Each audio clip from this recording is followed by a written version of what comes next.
good evening. Or good night, more likely, for you have probably come here the way most people do, at the far quiet end of a long day, with the lamps turned low and the house gone still around you, and the whole world softening towards sleep. Wherever you are, however you are lying just now, you can let yourself begin to settle. There is nothing left for you to do tonight, nothing to finish, nothing to solve, nothing that cannot keep until the morning. You have arrived at the hour that belongs only to rest, and you are allowed to sink all the way down into it, slowly, without the smallest hurry. So take a slow breath, if you would like to, and let it go even more slowly than you took it in. Feel the weight of your own body come to rest against whatever is holding it, the mattress beneath you, the pillow under your head, the blanket drawn up soft and warm. Let your shoulders come down from wherever the day has left them. Let the small muscles around your eyes go loose.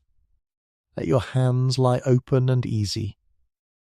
There is nothing more for you to hold on to now. The day is finished, and it is time simply to be still and to listen, and to let a gentle voice carry you somewhere far away and long ago while you drift down towards sleep.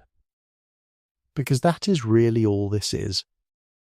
A quiet voice, and a long, slow story, and a soft place for your mind to wander, until it grows too heavy and too warm to wander any further. You do not need to remember a single word of it. You do not need to follow the thread from one end to the other.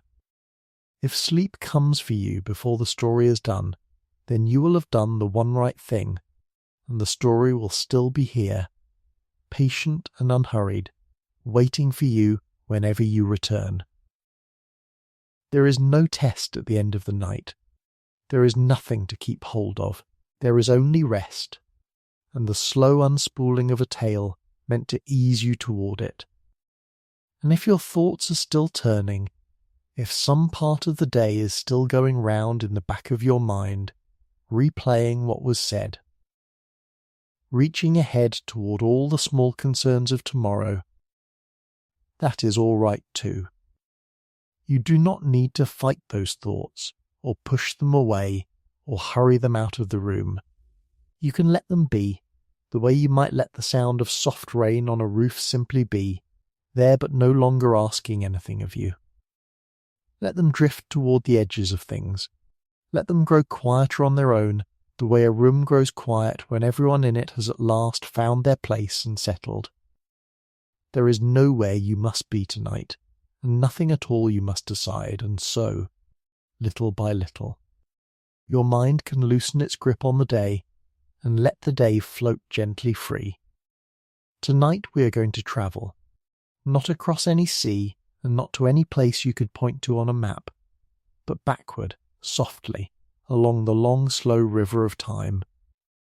We're going to drift back past the years you can name, and past the years your parents and their parents could name, back beyond the oldest cities and the oldest stories, back beyond the first kings and the first written words, until we come to a threshold, one of the greatest and quietest thresholds in the whole long story of our kind.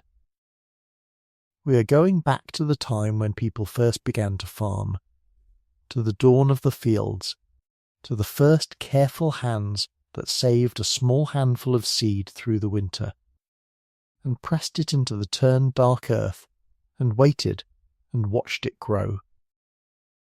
We are going back to the very first farmers. It happened a long time ago, longer than we can easily hold in the mind, something like 12,000 years, 10,000 years, in the low warm hills and the wide river valleys of a place we now call the Fertile Crescent, where the land bends in a great green arc from the eastern shore of one sea toward the mouths of two great rivers. Turn that number over slowly and gently in the dark. 12,000 years, 500 generations of grandmothers and grandfathers, one after another, all the way back, each of them handing the world on to the next. And somewhere near the far end of that great chain of hands, in a valley of wild grass beneath a wide and ancient sky, something began to change, so slowly that no one living through it could ever have seen it happen, that would remake the whole of human life, and lead in the fullness of time to every field and every loaf and every quiet evening meal there has ever been, including, in its own far-off way, yours. That is where we are going tonight. Not to watch a great event, for there was no great event, no single morning when the world turned over. There was only the slow, patient, almost invisible unfolding of one thing into another across more years than any single life could hold. The last of the wild harvests giving way, gently, generation by generation, to the first of the sown ones. We are going to walk into that unfolding and move through it slowly, the way it truly happened, in no hurry at all. And you do not need to do anything but rest, and let the images come, and drift. Some of what I will tell you tonight is known, drawn carefully from the things these people left behind in the earth, the burnt seeds and the grinding stones, the little flint blades still bright with the sheen of cut grass, the low mud walls of their first houses, the deep pits where they stored their grain. And some of it we can only imagine, softly and honestly, filling the long silences of that deep past with what the days must surely have held, where we are only wondering, I will say so gently, because there is a quiet pleasure in wondering, and no need at all to pretend we know more than we do. For now, though, there is nothing to wonder about.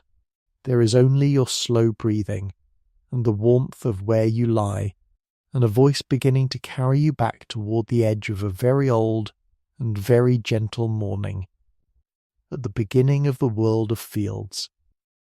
Let us begin, then, not in a field at all, for there were no fields yet, but in a wild and open country, at the tail end of a great cold age, among the very last of the people who lived as all people once had, entirely on the gifts of the untamed land. Imagine, first, a world just beginning to warm. For a very long time, longer than the mind can comfortably stretch, much of the world had lain under the grip of a great cold, the last of the ice ages, when vast sheets of ice lay heavy across the far north, and the whole climate of the earth was colder and drier and harder than the one we know. But the ice does not last forever. Slowly, over thousands of years, the great cold had begun to loosen its hold. The ice sheets were pulling back toward the poles. The world was growing warmer and wetter and kinder, and in the low hills and river valleys of that green arc of land where our story begins, the warming brought a gift, for as the rains came more freely and the seasons softened, the land grew rich and green and generous, in a way it had not been for a very long time. Picture that country now, in the season of its abundance, and let yourself walk into it slowly. It is not a desert, whatever you may have imagined, not yet, not here, not then. It is a rolling land of low hills and broad shallow valleys, threaded through with streams that run clear and cool down from the higher ground. On the slopes grow open woodlands, scattered stands of oak and pistachio and almond and wild fig, their branches spreading wide over grassy ground. There are marshes in the low places, thick with reeds, loud with the wing beats of countless birds. There are gazelle moving in easy herds across the open country, and wild sheep and wild goats picking their way along the stonier heights, and wild boar rooting in the damp shade near the water, and the deer that steps so lightly through the trees. It is a land brimming with life, warmed by a long generous sun, watered by the softening rains, and to the people who lived in it, it was home, and it was enough, and it was very good. And their year, the year of these last free gatherers, turned in a slow and knowing circle through all that abundance, each season laying out its own table for those who understood the land. In the soft wet time of the spring, the young green things came up tender along the streams, and the shoots were sweet, and the birds returned to the marshes and laid their eggs among the reeds, and the world grew loud again with life after the quiet of the cold. In the long bright heat of the early summer, the wild grain ripened gold on the hills, and the great gathering came, the harvest of the wild slopes that we will follow soon. In the mellow turning of the autumn, the nuts fell thick beneath the oaks and the almonds and the pistachios, a rich and keeping food to be gathered up against the lean months, and the fruits hung ripe on the wild trees, and the gazelle herds moved through on their old paths, and the hunting was good. And in the short dark cold of the winter, the people drew close about their fires, and lived in good part on what the other seasons had let them store, the nuts, the dried fruits, the grain, waiting, as all living things wait, for the light and the green to come again. It was a full year, and a generous one, and a deeply known one, read season by people who had walked this same round of the year all their lives, and whose parents had walked it, and theirs before them, back beyond all telling. And these were, though not one of them could have known it, among the very last of the people to live wholly in that old free way, the last long generations of the pure gatherers, the closing chapter of a story 100,000 years and more in the telling, the story of humankind living entirely on the wild gifts of an untamed world.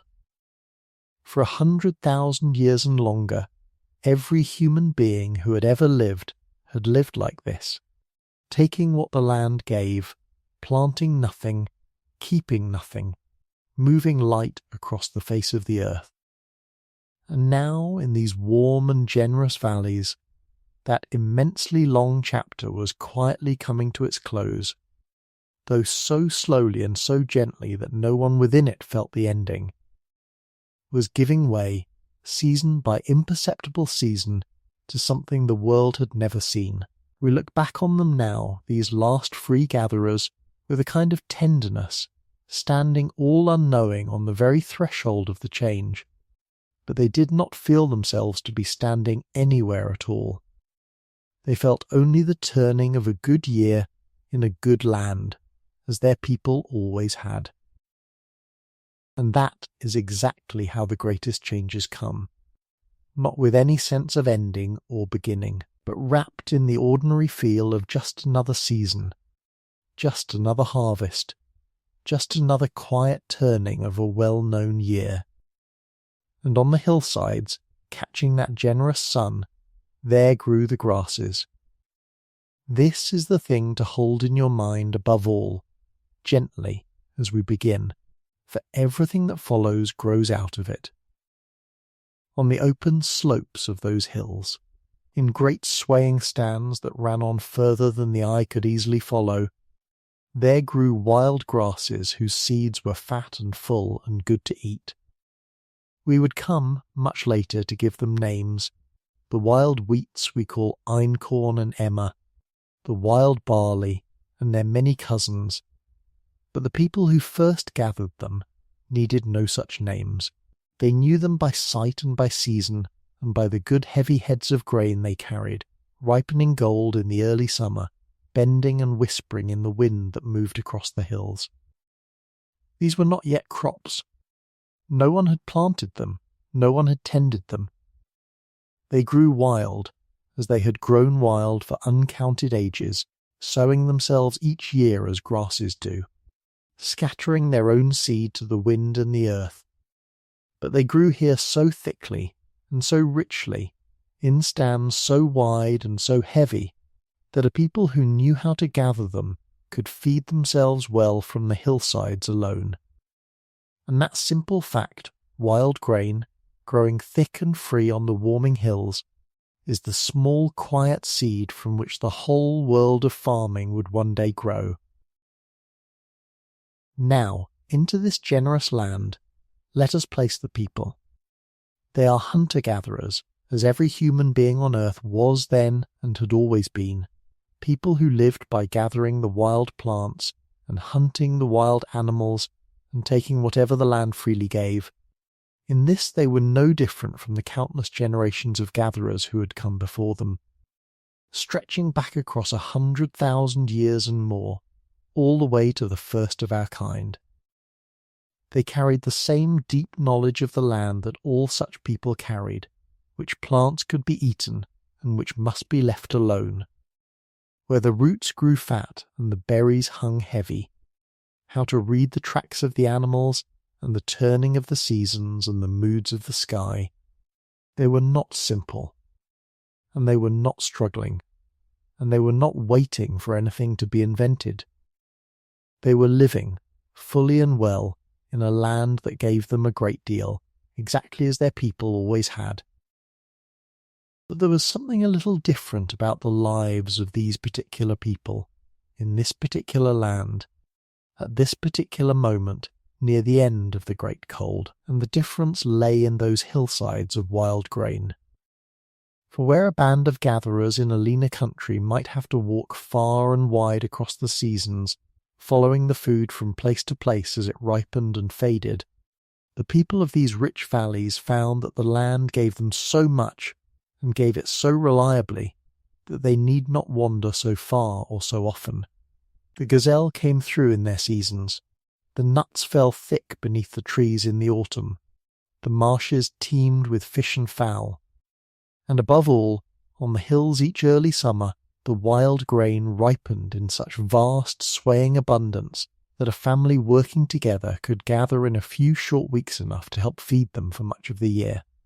And so these people, without ever deciding to, without ever thinking of it as a choice at all, had begun to stay, to linger, to return year after year to the same good valleys, and to build there not the light quick shelters of people always on the move, but rounded huts of stone and wood and reed and mud that they meant to come back to.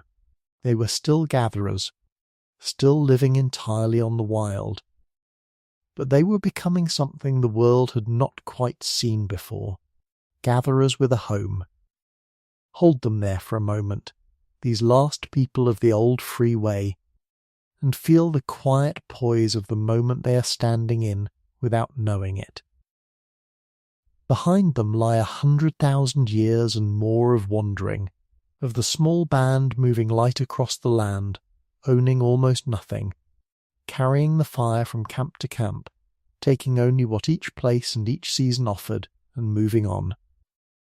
And ahead of them, though not one of them could possibly know it, lies a whole new world of settled villages and sown fields and stored grain and tended flocks. A world of houses and harvests and the long slow turning of the farmer's year. They stand, all unknowing, right at the hinge between the two. And the door on which the whole thing turns is a small and humble one. It is a hillside of wild grass, ripening gold in the early summer sun. It is the good heavy weight of grain in a gathering basket. It is the simple world-changing fact that here, in this warm and generous land, there was enough, and more than enough, to make a people want, for the first time, to stay. So let us stay with them a while, in the long light of an early summer, and go up onto the hills, and watch the oldest and gentlest beginning of it all, the gathering of the wild grain. It is early summer, and on the slopes above the valley the wild grasses have turned. All through the spring they stood green and soft, rippling in the wind like water. But now, as the long days pour their heat down over the hills, the green has gone from them, and they have ripened to a pale and shining gold, and the heavy heads of grain hang full and ready at the tops of the swaying stalks. The whole hillside has changed its colour. Where there was green there is now a sea of dry gold running up the slope and over the shoulder of the hill and out of sight, whispering and hissing softly whenever the wind moves across it, bowing all one way and then settling, bowing and settling in the warm bright air. And the people know, as their people have always known, that the time has come. The grain is ripe. The gathering must begin, and it must begin now, in these few short golden weeks, before the ripe heads shatter and scatter their seed to the ground, and the great harvest of the hills is lost for another year.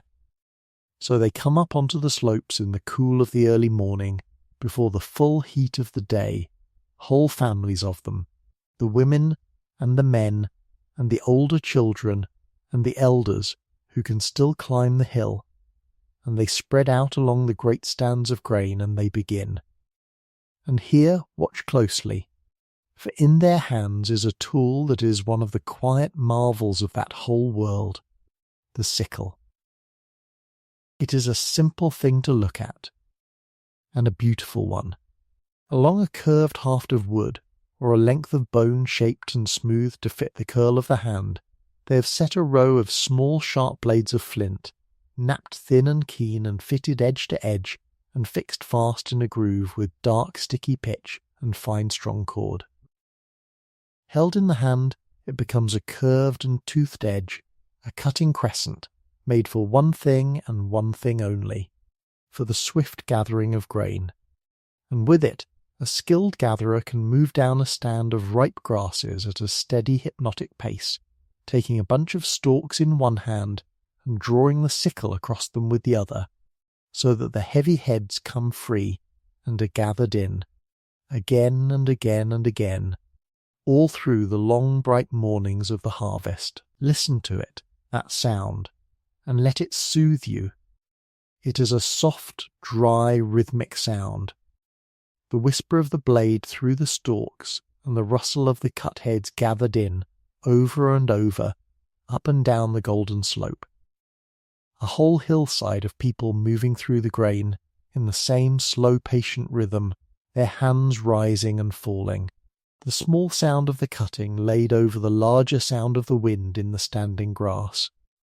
There is no hurry in it, and yet there is no idleness either, only the steady, sure, unbroken rhythm of good work being done well, of hands that have gathered grain this way every summer of their lives, and every summer before that, back and back beyond all remembering. The sun climbs slowly. The cut grain gathers, and the gatherers move down the hill, bunch by bunch and step by step, into the shining sea of gold. And here is a small and lovely thing, a tiny quiet fact that reaches across all the thousands of years and touches us even now. Those little flint blades set along the sickle, when we find them today in the earth, buried where they were dropped or discarded so long ago, we can often tell at a single glance that they were used to cut grain, and no other thing. For the stalks of those wild grasses hold within them a fine, hard, glassy mineral, and when the flint is drawn across them, again and again, week after week, summer after summer, that mineral polishes the very edge of the stone to a soft and unmistakable shine. Sickle gloss, we call it, a faint bright sheen along the working edge of the blade, worn into the stone itself by the endless patient cutting of the grain. And so when we lift one of those small blades from the ground all these thousands of years later, and turn it to the light and see that gentle gloss upon its edge, we are looking at the polish left by 100 harvests, by countless mornings of hands moving down the golden hills. The people themselves are long gone, past all our knowing, but the shine their work wore into the stone remains, and it tells us, quietly, exactly what they did up there in the summer light. When the heads of grain are gathered, and a family working the good stands could gather a very great deal in those few short weeks, far more than you might think, enough to matter for much of the year, They are carried down off the hill in baskets and bundles to the place where the people are living. But the grain is not yet food. It is still locked up, each small kernel wrapped tight in its dry papery husk and held fast on the head, and it must be freed before it can be eaten. And so there is a second labour that follows the first, done down in the settlement in the days after the gathering, and it too has its own slow rhythm and its own quiet satisfactions. The gathered heads are laid out and beaten, or trodden, or rubbed between the hands to break them apart and shake the kernels loose from the stalk and the husk. This is the threshing. And then the broken mass is tossed up into the moving air or fanned, so that the light chaff and the bits of straw are carried off on the breeze while the heavier grain falls back down clean. This is the winnowing, and what is left at the end of it all, gathered in a basket or a bowl, is the pure, clean grain itself, small and hard and golden, a great heap of tiny seeds, each one packed full of the goodness that the plant had made and stored, and that the people now take for their own. And what a thing that grain was, when you stop and consider it, as we can here in the quiet, unlike the soft berries that spoiled in a day or two, unlike the greens that wilted and the meat that had to be eaten or lost, this grain would keep. Dry and hard and small, kept safe from the wet and the mice, it could be stored, for weeks, for months, through the lean, cold turning of the year, from one summer's harvest all the way round to the next. This was something the wandering gatherers of leaner lands had rarely known, food that did not have to be eaten now, food that could be set aside and saved and drawn upon slowly through the hungry seasons. It was, in its small, hard, golden way, a kind of stored time, a kind of security, a hedge against the hunger that had always shadowed human life. And it may be that the keeping of it, more than anything, was what first began, ever so slowly, to change these people, and to change the shape of their days, and to hold them in one place around the growing stores of their own quiet abundance. So let them carry the grain down from the hills, in the long light of that ancient summer, and let them beat it, and winnow it, and pour it clean and golden into their baskets and their pits and their storage jars. The harvest is in.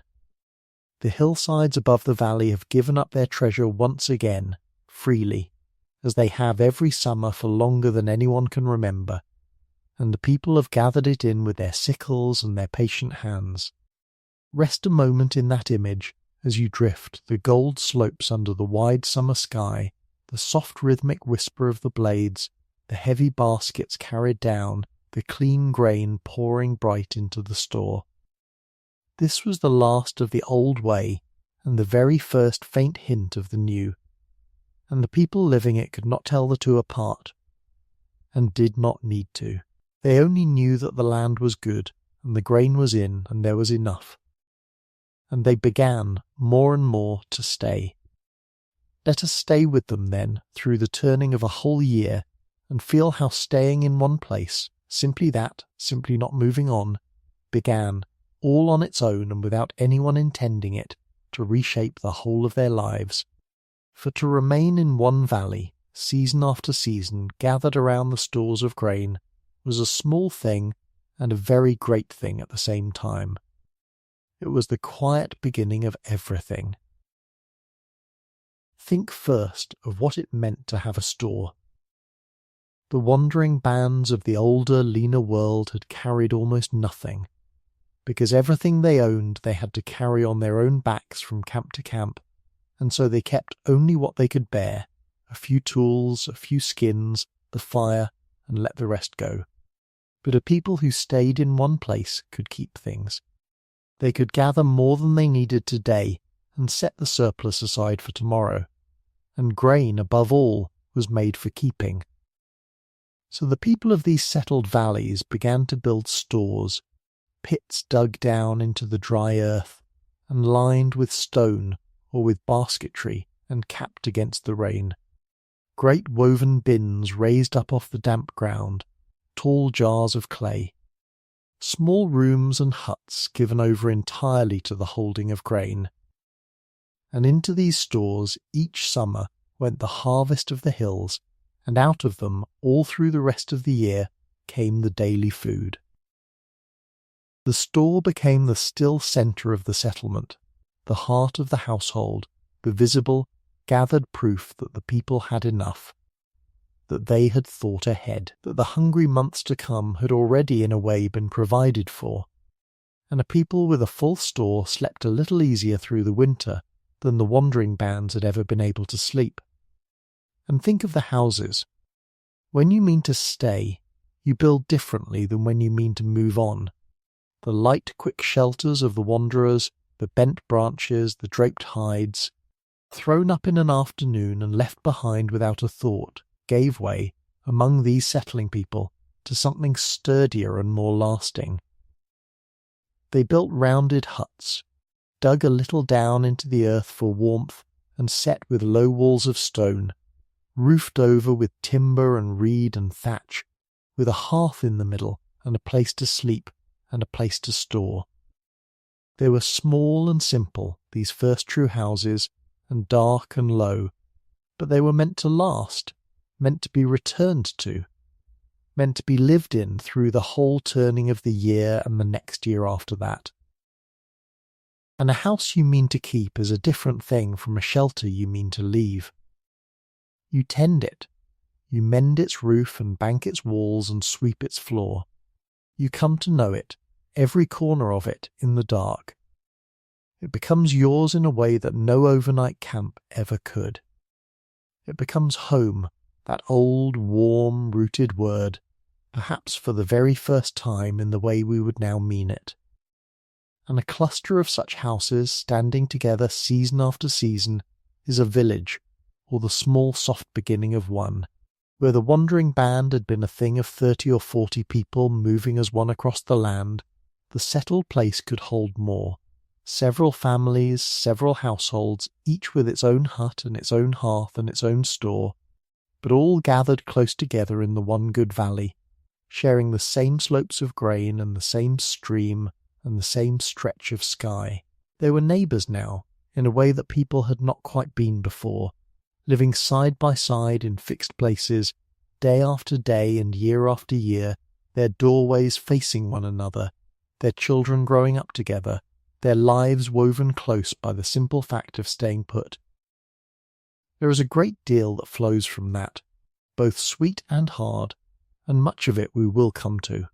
But for now, simply feel the newness of it, the quiet novelty of a place where people stayed, and built, and stored, and lived their whole lives within sight of the same few hills. And with the staying came a new relationship with the very ground beneath their feet.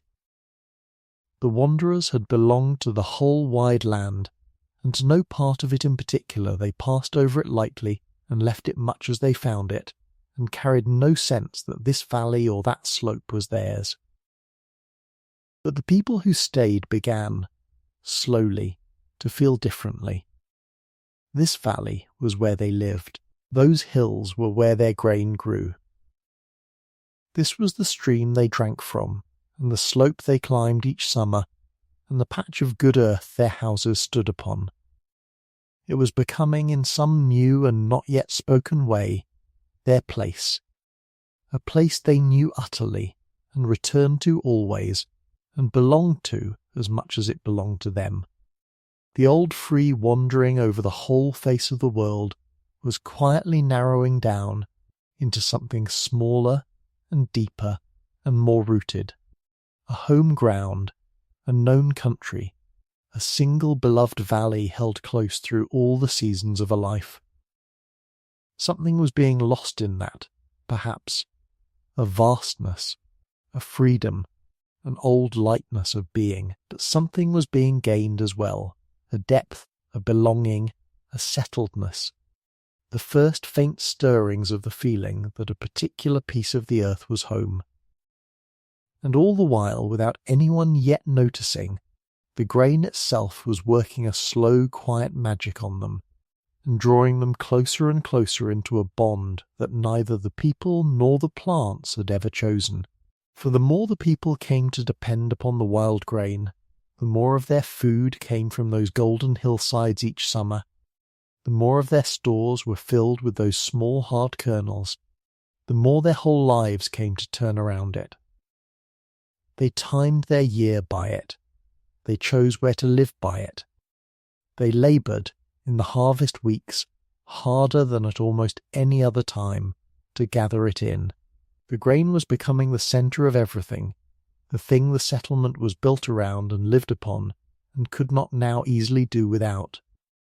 And a people so bound to a plant will begin, sooner or later, to do more than merely gather it. They will begin, without quite knowing why, to care for it, to protect it, to help it along, to wonder in some slow half-formed way whether there might not be more of it, and closer to hand if only they tended it a little. And that wondering, that first faint half-conscious impulse to help the grain, to have more of it, to bring it nearer, is the doorway to the greatest change of all. For it is one thing to gather what the wild land freely gives. It is another thing entirely, and a new thing under the sun, to take a handful of that gathered grain, and instead of eating it, to keep it back, and carry it to a patch of open ground, and press it into the earth on purpose, and wait through the long turning seasons for it to grow. That is not gathering any more. That is sowing. That is farming. And it is toward that quiet, patient, world-remaking act that all of this has been slowly, gently tending. But it did not happen quickly, and it did not happen all at once, and no one woke one morning and invented it. It stole into the world as softly as everything else in this story, and to that slow dawning, the discovery of the sown seed, we will turn in a little while. For now, there is only the settled valley in the turning year, the full stores and the low warm houses and the known and beloved hills, and the grain at the centre of it all, quietly drawing a wandering people down into roots. And so we come, softly, to the heart of the whole story, to the quiet discovery that changed the world, the slow dawning of the sown seed. And I want you to let go, first of all, of the picture we so often carry of such things, the picture of a single clever person, in a single bright moment, striking upon a great idea. There was no such moment. No one stood up one morning in the valley and announced that they had invented farming. It did not happen in a day, or in a lifetime, or even in 100 years. It stole into the world so slowly, and by such small and half-noticed steps, that not one of the people living through it could ever have seen it happening at all. It was less an invention than a slow growing together, a long unhurried marriage between a people and a plant, worked out over many centuries, mostly by accident, mostly without anyone ever quite meaning it. And that is what makes it so gentle and so strange and so worth resting on tonight. Think of how it might have begun, and here we are imagining, softly, filling the silence of that deep past with what surely must have happened again and again in 100 valleys across 1,000 years. A family carries the gathered grain down from the hills to the place where they live, and as they carry it, and beat it, and store it, and eat it, some of it, inevitably, spills. The basket leaks a trickle of seed along the path. A handful is dropped in the sweeping of the floor. A little is scattered on the ground near the storage pit, or thrown out with the chaff onto the midden where the household waste is heaped. Grain falls where people are, as it always does, a little here and a little there, unregarded, unremembered. And then the rains come, and the season turns. And one spring morning someone looks down near the doorway, or beside the rubbish heap, or along the well-trodden path, and sees, growing there, green and thriving, right where no one gathered it and no one wanted it, the wild grain. Sprung up on its own from the spilled and scattered seed, growing, of all places, right here at home. Now that alone changed nothing. People must have seen such volunteer grasses springing up around their camps for a very long time indeed, and thought nothing much of it, and simply gathered them when they ripened, as they gathered everything else. But somewhere in the slow turning of the centuries, in some mind or many minds, a small connection was quietly made. If the grain grows where the seed falls, then the seed makes the grain. And if the seed makes the grain, then we, who hold the seed in our hands each summer by the basketful, we could put it where we wished. We could carry a handful of it, not to the mouth, but to a patch of open ground near the houses, and press it into the earth on purpose, and let the rains and the sun do the rest. And come back in the turning of the seasons to find grain growing there, close to hand, where we had chosen to make it grow. It is such a simple thought, and it is one of the most powerful thoughts any human being has ever had. It is the thought from which the whole farmed world would grow. And so, somewhere, someone tried it. We will never know who, or where, or when. There is no name and no place and no day, and there never can be. For it must have happened not once but countless times, independently, in valley after valley, as the same slow logic dawned on people who had never met and never would. But somewhere, some spring, a person took a small portion of the precious stored grain they might have eaten, grain that cost them something to give up, and instead of eating it, they carried it out to a patch of cleared ground, and they broke the soil with a digging stick or a simple hoe, and they scattered the seed across the turned earth, and they covered it over, and they walked away. And then they waited. And that waiting, that long patient trusting wait through the turning of the seasons, from the sowing to the harvest, was itself a new thing in the world, a new shape of the human mind, and we will come back to it, for it matters more than almost anything. But for now simply see the act itself, small and quiet and momentous, a hand opening overturned earth, letting the golden seed fall. The first sowing, the first field, though it was hardly yet a field at all, the first time a human being planted grain on purpose and waited for it to grow. And when it grew, when the person came back in the ripening of the year and found their scattered seed had risen into a stand of grain, right where they had put it, close to home, saving them the long climb up the hills, then the thing was proven, and the idea could spread, and slowly over the generations, more and more of the grain the people ate came not from the wild hills at all, but from these first small sown patches near the houses. It did not happen all at once. For a long time, surely, the sowing was only a small addition to the old gathering, a little extra grain grown close to hand while the wild slopes were still worked as they always had been. But the balance shifted, year by year and lifetime by lifetime, so slowly no one could feel it move.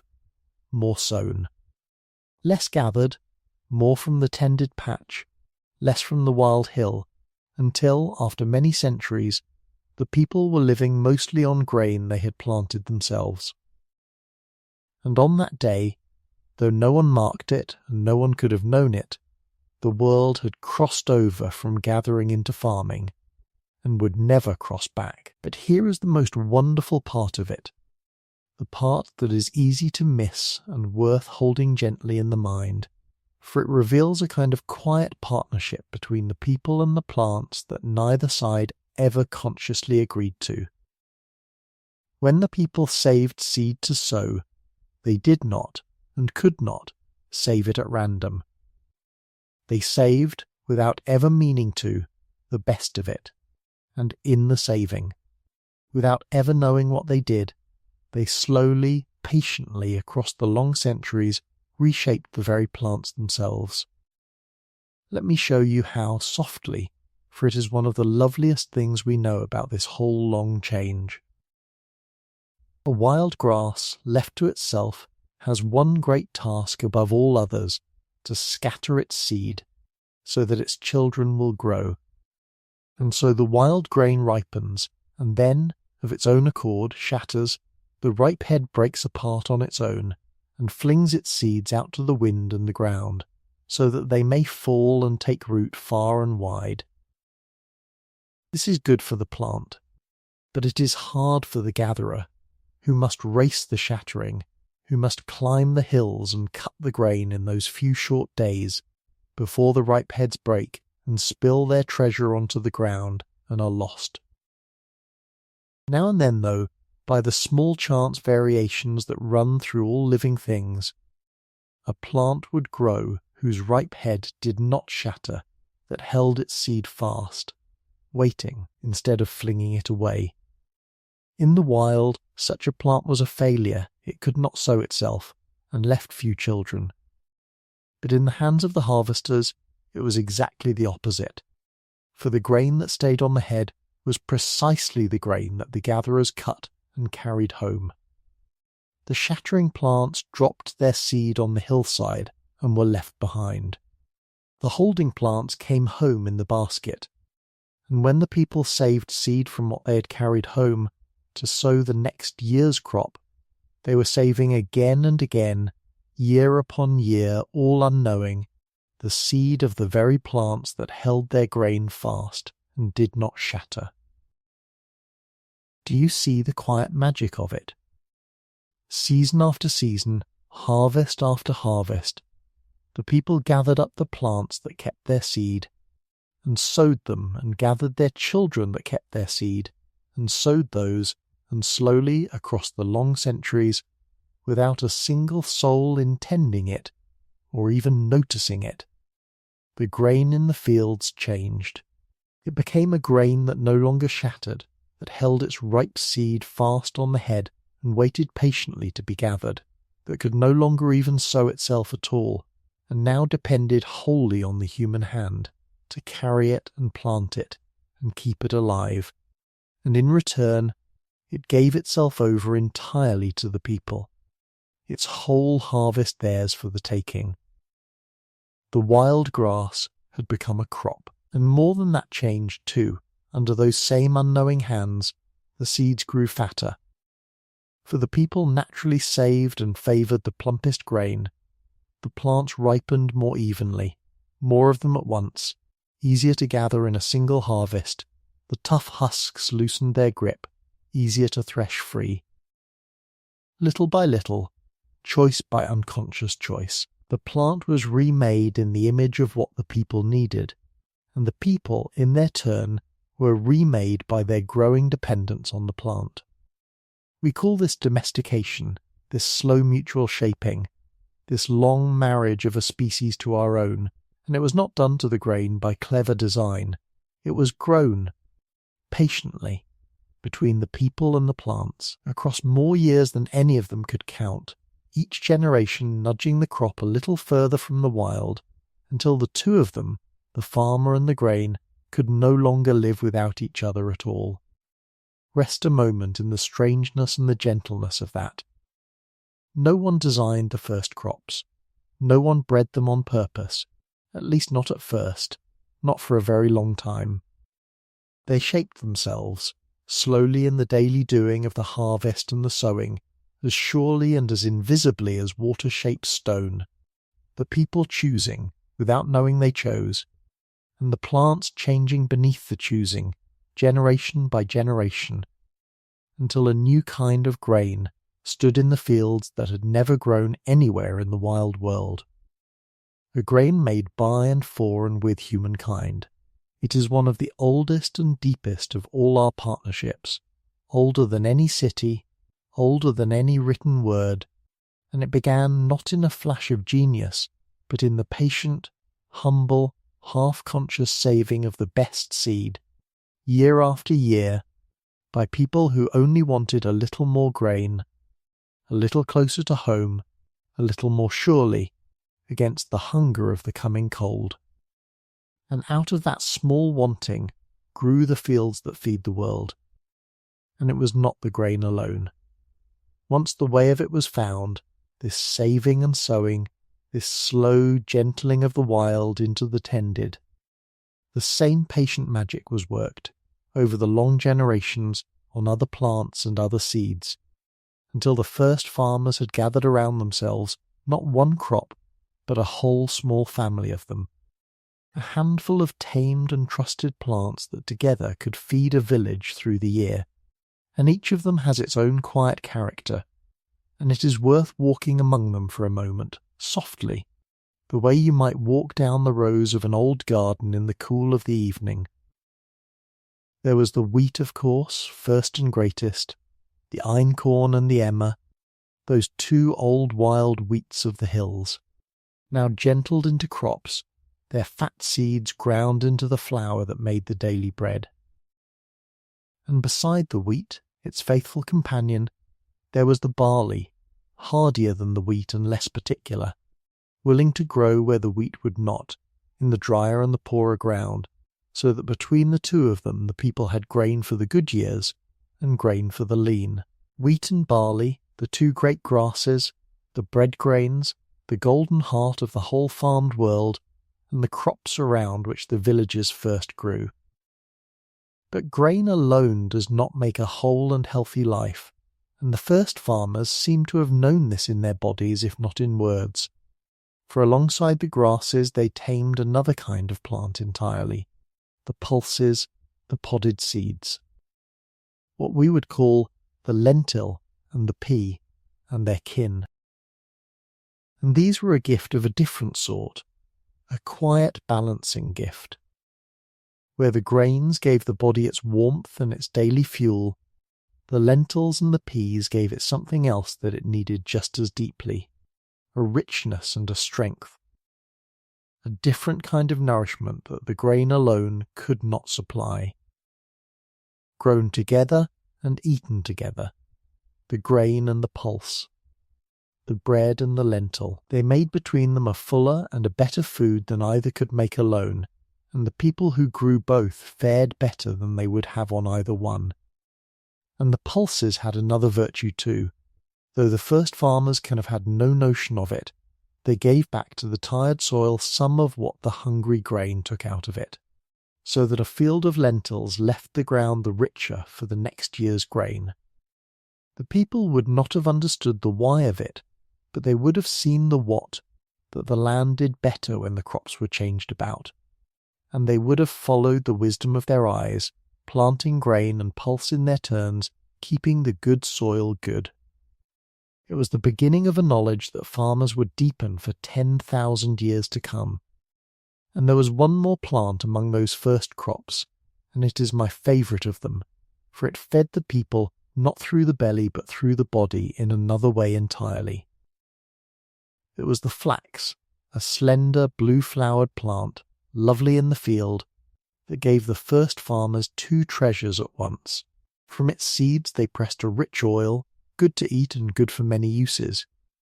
But from its long tough stems, soaked and beaten and combed and split down into fine strong fibres, they drew out thread, and from the thread, spun and twisted and woven, they made cloth. Linen, the first woven cloth of plants, soft and cool and fine, a thing the world had never had before, for until then people had clothed themselves in the skins of animals alone. Now from a field of blue-flowered flax they could grow their very clothing out of the ground, spin it and weave it and wear it, and this too was a kind of harvest, a kind of farming, the taming of a wild plant to clothe the human body. Imagine the first person to pull a thread of linen from a beaten stem of flax and understand, slowly, what they were holding, the beginning of all woven cloth, grown in a field, drawn out of a stalk, spun between the fingers into something that could be worn. So there they are, gathered together, the first small family of crops, the wheat and the barley for the daily bread, the lentil and the pea for strength and balance, the flax for oil and for linen cloth. A handful of tamed plants, chosen and shaped across the centuries out of the wild abundance of the hills, and now grown deliberately, side by side, in the tended ground near the houses of the village. And with them, the whole shape of the year changed, and the whole shape of the human relationship with time. And that, perhaps, is the deepest change of all, deeper even than the crops themselves. For consider what it means to plant. To gather is to take what is already there, now ready, ripe, but to plant is to give up something now, a handful of precious seed, food you might have eaten today, in exchange for a promise, a hope, a harvest that will not come for many long months, if it comes at all. To sow is to bet on the future. It is to trust that the rains will come, and the sun, and that the seed will rise, and that no flood and no drought and no beast and no blight will take it before it ripens, and to labour now hard in the sowing, for a reward that lies far off, over the horizon of many turning seasons, entirely out of sight. And this is a new thing for the human mind, or at least a great deepening of an old one. The gatherer lived close to the now, reading the land as it was today, taking what today offered. But the farmer must live, always, with one eye on the far-off future, must think ahead across the whole long arc of the year, must plan and save and wait and trust, must plant in faith and tend in patience and harvest, at last, in a kind of quiet fulfilled relief, patience, foresight, the long view, the deferred reward, the trusting of tomorrow. These became, for the farming people, not occasional virtues, but the very shape of life, the water they swam in, the rhythm of every single year. And we will come back to this, softly, near the end, for it changed something deep inside the human heart, and much of what we are today was born in it. But for now simply feel the newness of it, a people learning, for the first time, to give up the sure thing now for the greater thing later, to open their hands over the turned earth, and let the good seed fall, and wait. But the fields were only half of it. For as the people were learning, across those long, slow centuries, to gentle the wild plants into crops, they were learning at the very same time to gentle the wild animals into flocks and herds, and this is the other great taming, the other half of the farmer's world, and it has a warmth and a tenderness all its own. Come and walk among the animals for a while, softly in the cool of the morning, and see how the wild things were slowly drawn in from the hills to live alongside the people, at the edge of the fire, at the door of the house, in the pens beside the fields. It began, most likely, with the sheep and the goats, and it began the way so much of this story begins, slowly, and by degrees, and long before anyone quite meant it.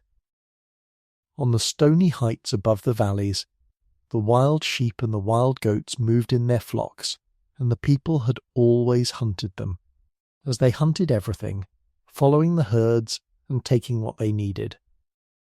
But a people who stayed in one place, near their fields and their stores, could not follow the wild flocks far and wide as the old hunters had, and so, perhaps, they began instead to draw the flocks toward themselves. Perhaps they began by simply protecting a nearby herd, driving off the wolves and the lions that preyed upon it, so that the animals grew used to the presence of the people, and learned that near the humans there was a kind of safety.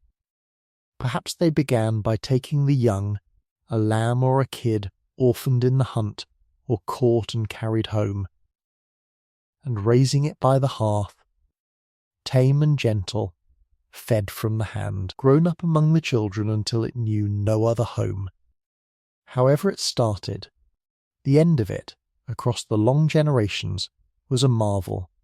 Animals that no longer fled from the people at all, but lived among them, bred among them, followed them, depended on them.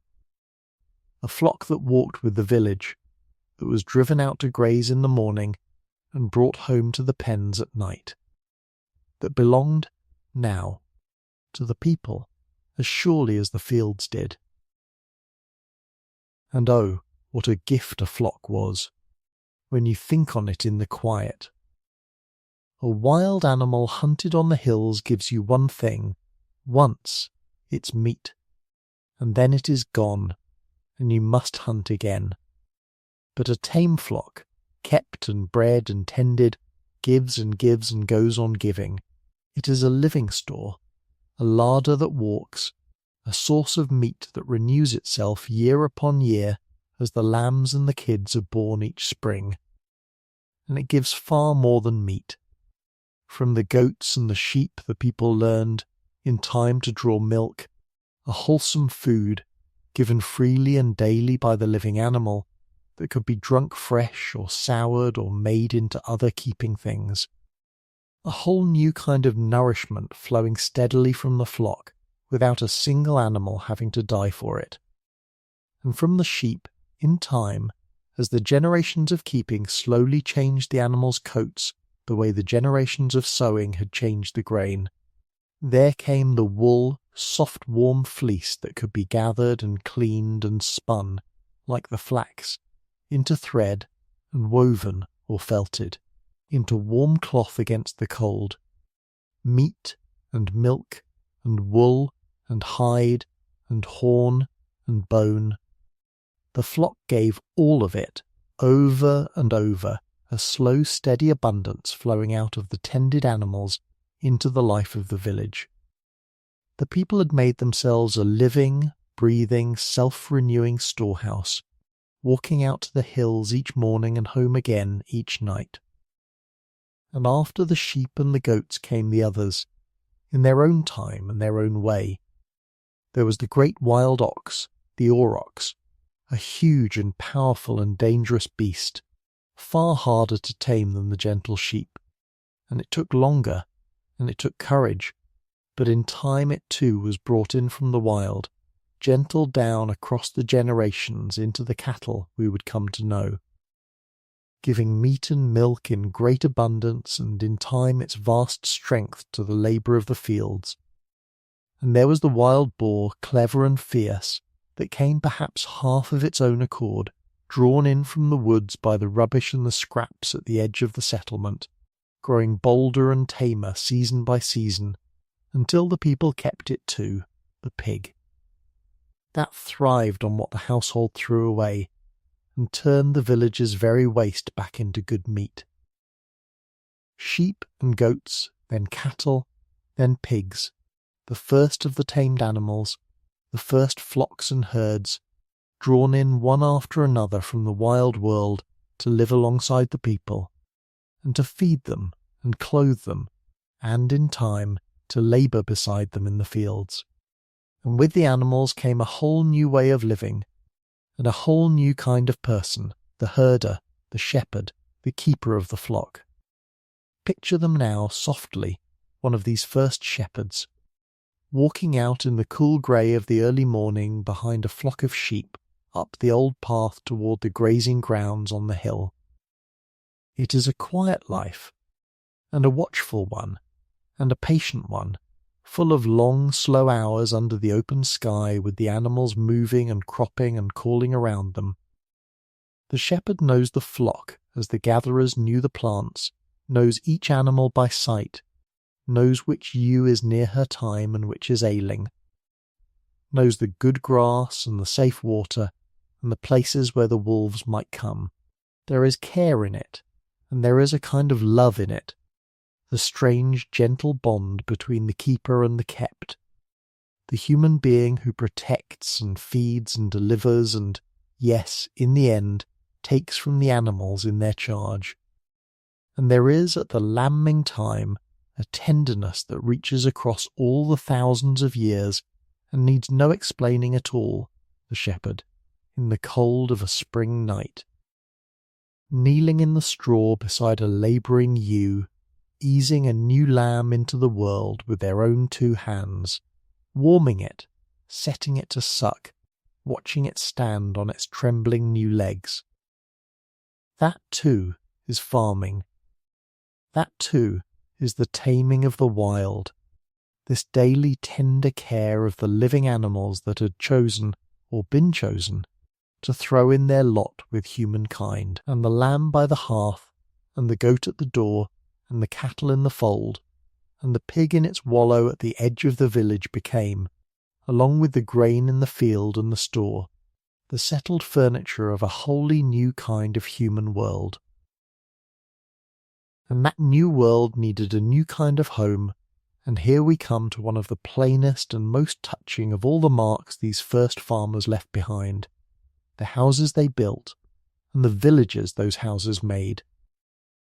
For once the people had truly stayed, once the fields and the flocks held them fast in one beloved valley through all the turning seasons of the year, they began to build not for a season but for a lifetime, and not for a lifetime only, but for the generations that would come after. They began to build in earth itself. They began to make, out of the very ground they farmed, the first true and lasting houses in the story of our kind. The stuff of it was mud, humble, plentiful, patient mud, the wet earth of the valley floor, the same dark soil that grew the grain. They dug it, and they mixed it with water and with chopped straw or chaff to bind it and keep it from cracking, and they worked it with their hands and their feet into a thick, heavy clay. And then, in the earliest way, they took up handfuls of it and shaped it and piled it, course upon course, letting each layer dry hard in the strong sun before the next was laid, so that the walls of the house rose slowly out of the earth like something growing. Or, in time, they learned to shape the wet clay in simple wooden moulds into bricks, neat oblong loaves of mud, set out in their rows to bake dry and hard in the sunshine, so many of them, drying in the heat, until there were enough to build. The mud brick, one of the oldest building blocks in the world, and one of the simplest and one of the most enduring, for whole towns of it still stand today, in the dry lands, 5 and 8 and 10,000 years on. The first farmers had learned to turn the mud beneath their feet into walls and shelter and home. Picture the building of such a house, in the warm, dusty light of a summer's day in the village. The walls rise, course by course, thick and solid, the mud brick laid up and bonded with more wet mud for mortar, until they stand as high as a person and higher, enclosing a room, or 2 rooms, or a cluster of small rooms about a shared court. The walls are smoothed over, inside and out, with a fine coat of mud plaster, wiped on with the flat of the hand until the surface is even and clean, and sometimes, for these were people, and people love beauty, that plaster is polished, or coloured with red ochre or with pale lime wash, or painted with simple patterns, so that the inside of the house glows softly in the light of the hearth. The roof is laid across the tops of the walls, stout beams of timber first, and across them a mat of reeds and brush, and over the whole a thick packing of mud and earth, trodden flat, shedding the rain and holding in the warmth, flat enough to walk upon and sleep upon in the hot dry nights.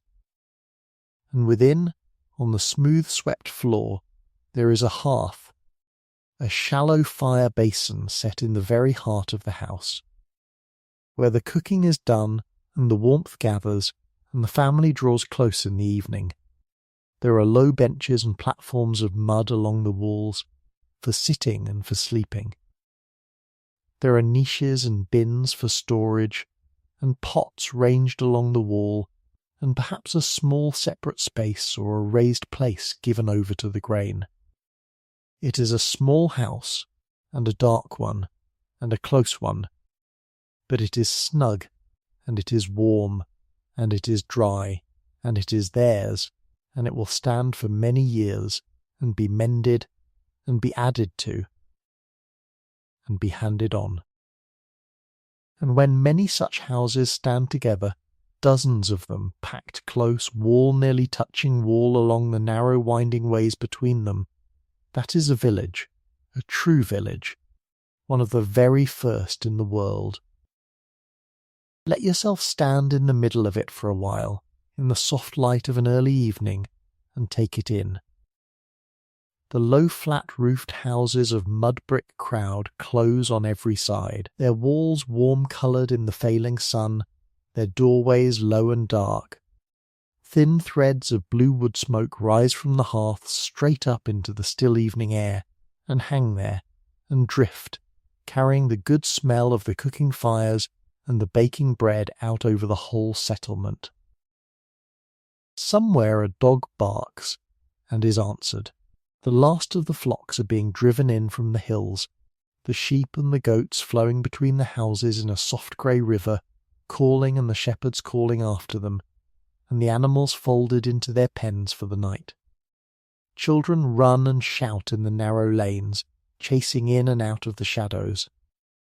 Women sit in the last of the light in their doorways, grinding grain, spinning thread, minding the little ones, calling across to one another from house to house. The men come in from the fields with their hoes over their shoulders, tired and slow, the dust of the day upon them. And over it all the smoke rises, and the smell of bread hangs in the air, and the light goes golden, and then rose, and then blue, and the village settles, house by house, and half by half, toward its evening rest. Feel how new this was, and how deep it would go. For never before in all the long ages of humankind had people lived quite like this. So many of them, so close together, so fixed in one place, so bound to their neighbours by the sharing of the same few lanes and the same well and the same encircling fields. The old wandering band had been small and light and free, the village was crowded and rooted and heavy with belongings and with obligations. And living so close, the people had to learn 1,000 new ways of being together, how to share the water and the grazing and the good land, how to settle the quarrels that must arise when many families live wall to wall, how to help one another in the great labours of the year and the sorrows of a hard season, how to be, not a small band of kin who knew each other utterly, but a village of many households, some near and some distant, all bound together in the one place. It was harder in some ways than the old free life, but it was richer too, and warmer, and more various. A whole small world of people gathered in one place, generation after generation, their houses standing where their grandparents' houses had stood, their dead laid to rest, often right beneath the very floors on which they walked, so that the ancestors themselves remained within the home, close and quiet beneath the feet of the living. The village was a new thing under the sun, and from it, in the long fullness of time, would grow the town and the city and every place where people have ever crowded together to live their lives side by side. Rest a while in the evening village, then, as the smoke rises and the flocks are folded and the light goes soft. This was home now. In a way home had never quite been before. Not a place you passed through, but a place you were from, and stayed in and belonged to all the days of your life. The houses of mud, warm and low and close, the narrow lanes between them, the smell of bread and smoke and animals and turned earth. The neighbours on every side, the ancestors beneath the floor. This was the world the first farmers had made, out of the mud of the valley and the grain of the hills. And it was a good world, and a warm one, and its children we still are. And now let us step inside one of those houses, in the grey cool of the early morning, before the full day has begun, and find there the sound that, more than any other, was the daily music of the farming world. A sound that rose from every village, in every dawn, for thousands upon thousands of years. It is a low, steady, grinding sound, stone moving upon stone, and it is the sound of the morning meal being made. It is the sound of a woman kneeling at the grinding stone, turning the golden grain into flour. Come and kneel beside her a moment, softly, and watch.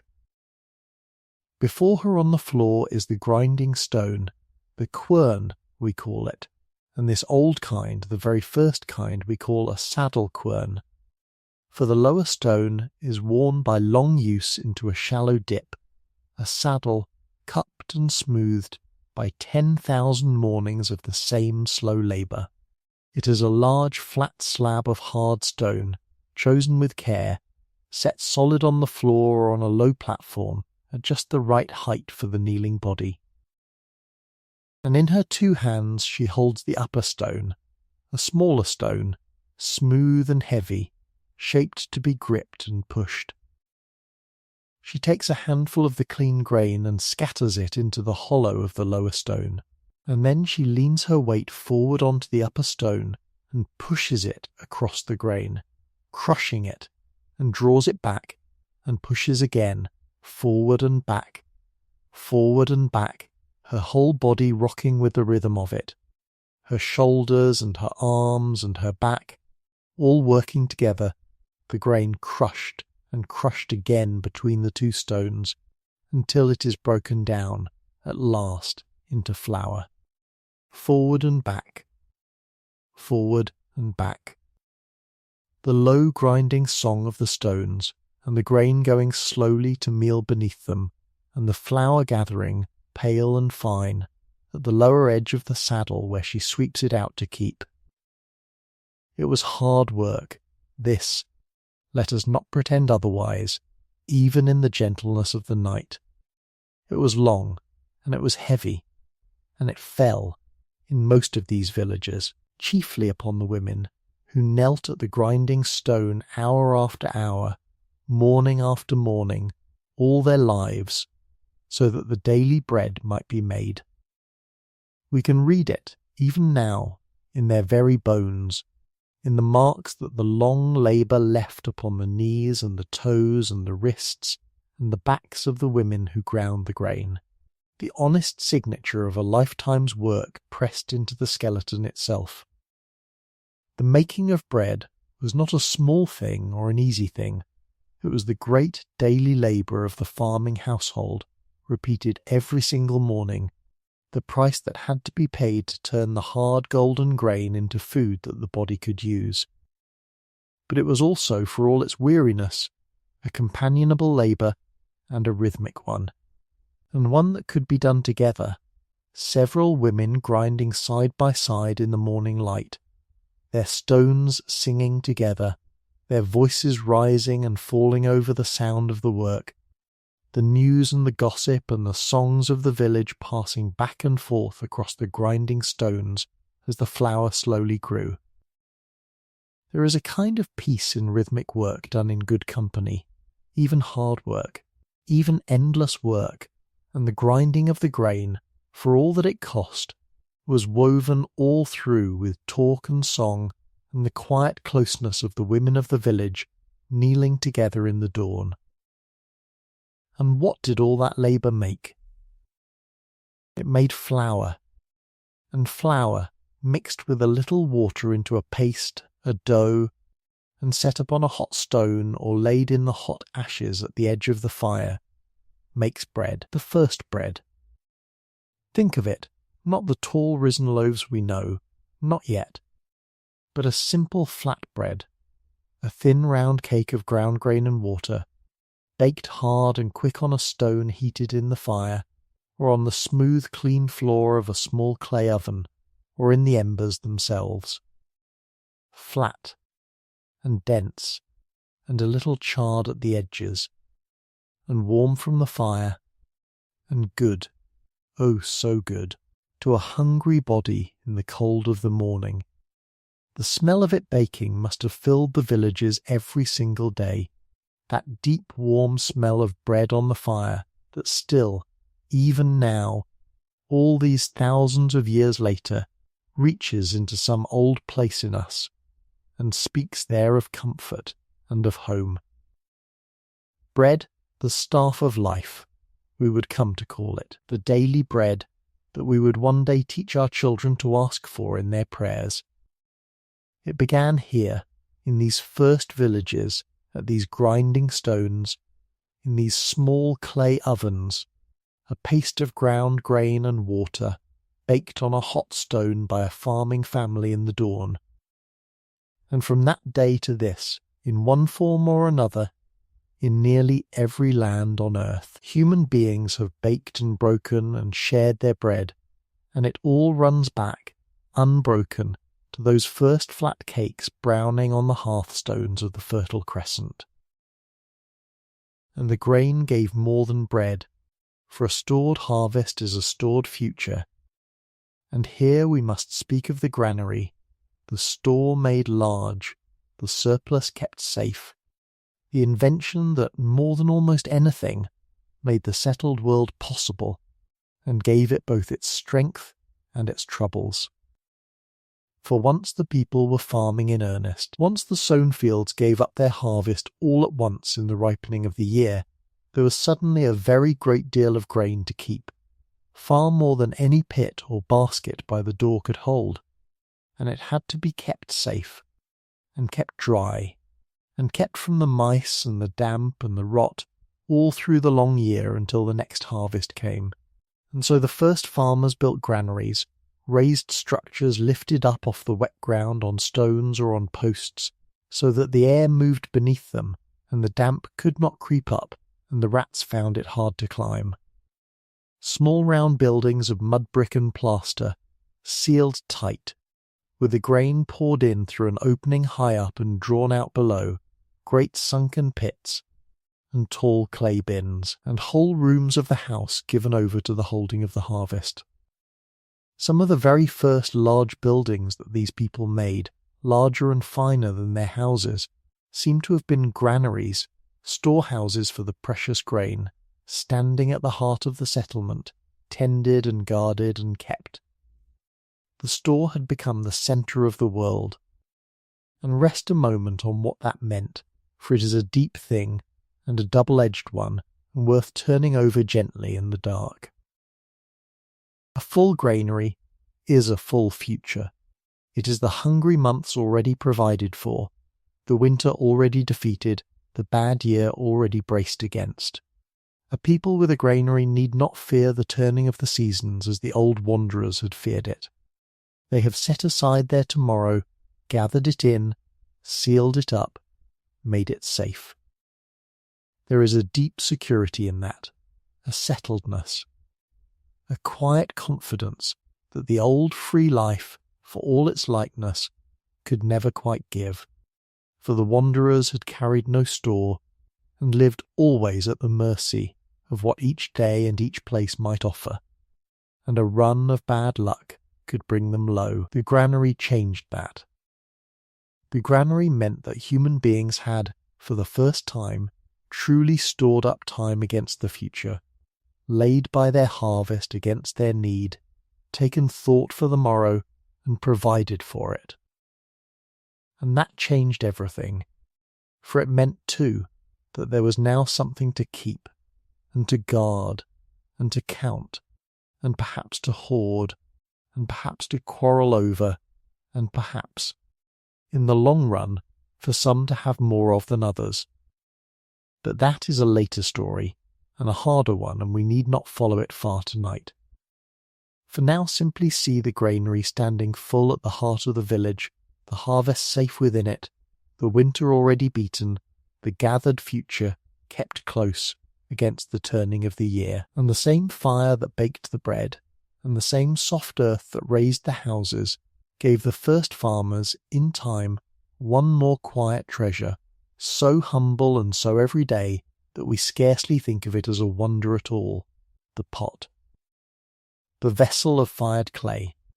For a settled people, storing and cooking and carrying grain and water and milk and all the rest had need of good containers, better than the woven baskets and the leather bags and the hollowed gourds of the older wandering world, and the wet clay of the valley, that same patient earth they built their walls from, lay ready to their hands.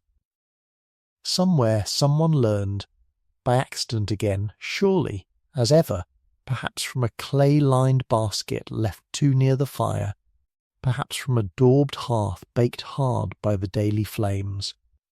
That clay, which is soft and shapeless and useless when it is wet and merely dried, becomes, when it is put into the heart of a hot fire, something else entirely. It becomes hard. It becomes stone-like and lasting, and able to hold water without melting back to mud, and able to sit in the very flames and cook. The soft, dark earth, passed through the fire, is transformed into a thing that will endure for thousands of years, as we know, for we still dig their pots, and the broken shards of their pots out of the ground in their countless numbers.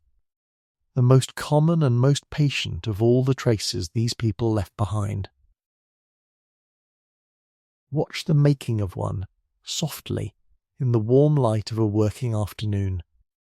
The potter takes the good clay, cleaned of its stones and grit and worked smooth and even, and begins to shape it with nothing but the hands, pinching a lump of it out and up into a small round bowl, or rolling it into long ropes and coiling those ropes round and round, one upon another, building the wall of a great jar up out of the rising spiral, and then smoothing the coils together, inside and out, wiping the surface even with wet fingers until the seams are gone and the vessel stands whole. It is patient work, and quiet, and pleasing to watch, the shapeless earth growing under the hands into a useful and often a lovely form. And when the pot is shaped, it is set aside to dry slowly out of the direct sun, until it is leather hard and then bone dry, and then, at last, it is given to the fire, set among the flames, or heaped over with burning fuel, and fired until it glows, and the soft dry earth becomes hard-fired clay, ringing when it is tapped, ready to serve. And serve it did, in 1,000 ways. The clay pot could store the grain and the oil and the water. It could be set right in the fire to cook, so that now the people could boil and stew and simmer their food as never before, softening the hard pulses and the tough grains into porridges and gruels and soups, drawing more goodness out of them, feeding the very old and the very young who could not chew the harder fare. And it could be made beautiful, for the potters, being people, and loving beauty as people do, soon learned to burnish their pots to a soft sheen, and to score them with patterns, and to paint them with earths of red and black and cream in bands and zigzags and careful designs, so that even the humble cooking vessel became a small canvas for the human love of making lovely things.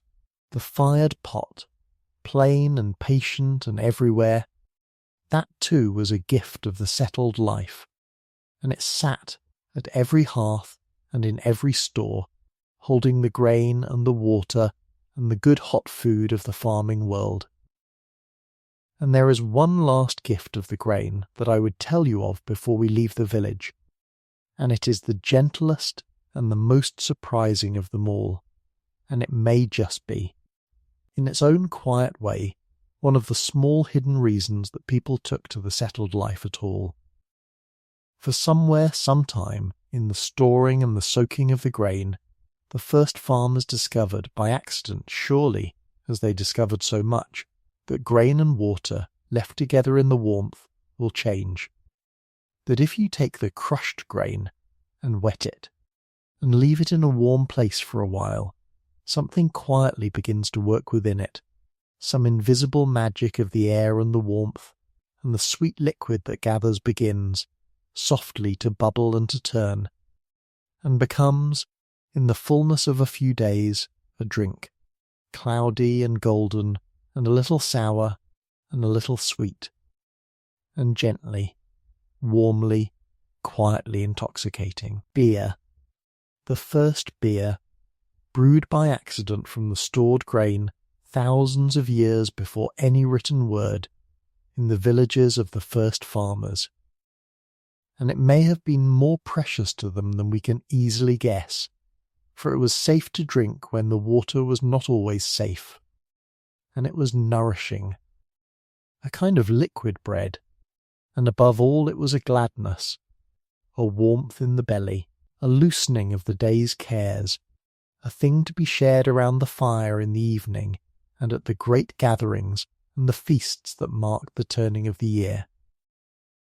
Some who study these deep matters have even wondered, half in earnest, whether it was not bread alone but beer as well that first drew people to the grain and held them to the settled life, whether the wish to gather and to feast and to share the warm bright cup was not in its own way as strong a rope as hunger in binding the people to the fields. We cannot know, but it is a lovely thought to rest on, that among the very first fruits of farming, along with the daily bread and the stored harvest, was this, the shared cup, the gathered feast, the small warm gladness of the grain, passed hand to hand in the firelit evening, at the very dawn of the settled world.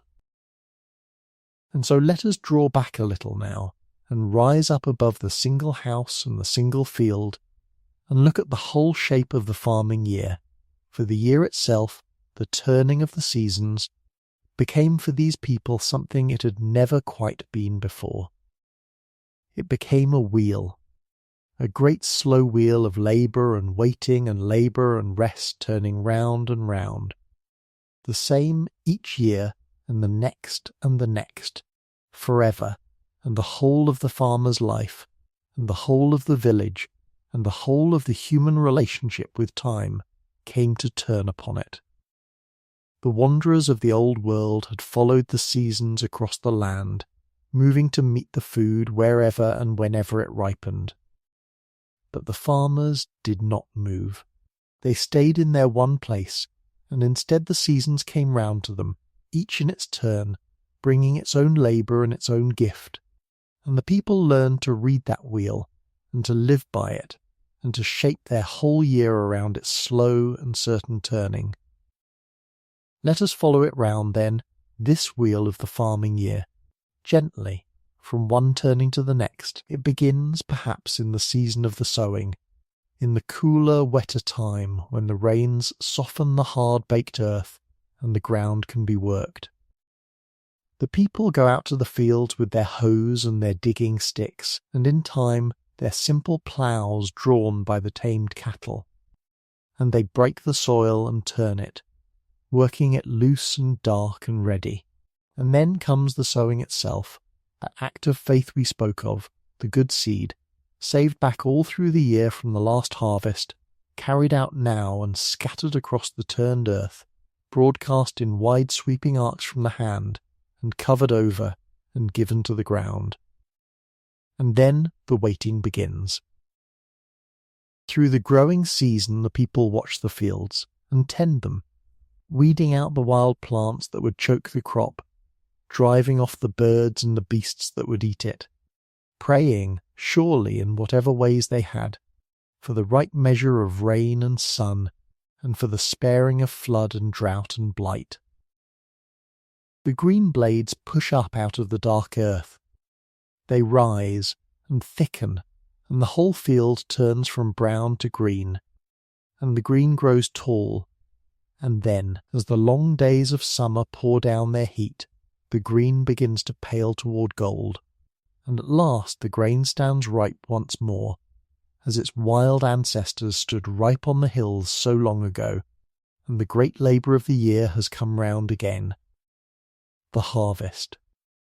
And the harvest, in the farming village, was the crown and the crisis of the whole year, the time when everything came due at once and every hand was needed. For the ripe grain waits for no one, it must be gathered in quickly, in those few urgent golden weeks, before it is lost to the weather or the birds or the shattering, and so, at the harvest the whole village went out together into the fields, everyone, the men and the women and the children and the elders, all of them, working from the first light to the last, cutting the grain with their sickles as their ancestors had cut the wild grasses on the hills, binding it into sheaves, carrying it in, threshing it and winnowing it and pouring it, at last clean and golden, into the waiting granaries. It was the hardest work of the year, and the most joyful, for it was the payoff of all the long months of faith and labour, the promise of the spring made good at last, the future secured for another turning of the wheel. And it was work done together, all as one, the whole community bending to the same great task in the same fields under the same hot sun, their voices and their songs rising over the rhythmic whisper of the blades, everyone labouring side by side for the common harvest that would feed them all through the year to come. There is a deep gladness in shared work of that kind, in a whole people pulling together toward a single needful end, and the harvest, for all its sweat and its long exhausting days, must have carried that gladness in it. That warm, strong sense of a village made one by the labour of bringing home the grain. And when the harvest was in, when the granaries were full, and the fields lay bare and stubbled, and the great work of the year was done, then surely there was rest, and there was feasting, and there was the deep, sweet relief of a people who had laboured and waited and had been rewarded, whose future was safe once more in the store. And here we come to something lovely, something that grew straight out of the turning of the farming year, the festival, the seasonal feast, the great gathering that marked the wheels turning and gave thanks for the gift and bound the people together in shared gladness. For the farming year, unlike the endless even flow of the gatherer's days, had great marked moments in it, high points and turning points, the sowing, the harvest, the first fruits, the turning of the light at the year's dark heart and its bright noon, and around these moments the people gathered, and feasted, and celebrated, and gave thanks, and remembered.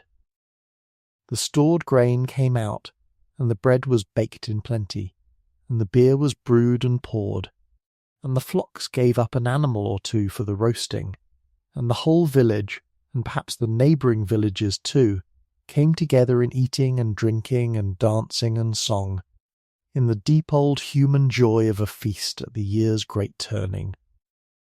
These were the first harvest festivals, the first seasonal feasts, the ancestors of every Thanksgiving and every harvest home and every turning of the year celebration that human beings have kept ever since, and they were born here, in these first farming villages, out of the turning of the wheel and the deep need to mark it, and to give thanks for the gift of the grain.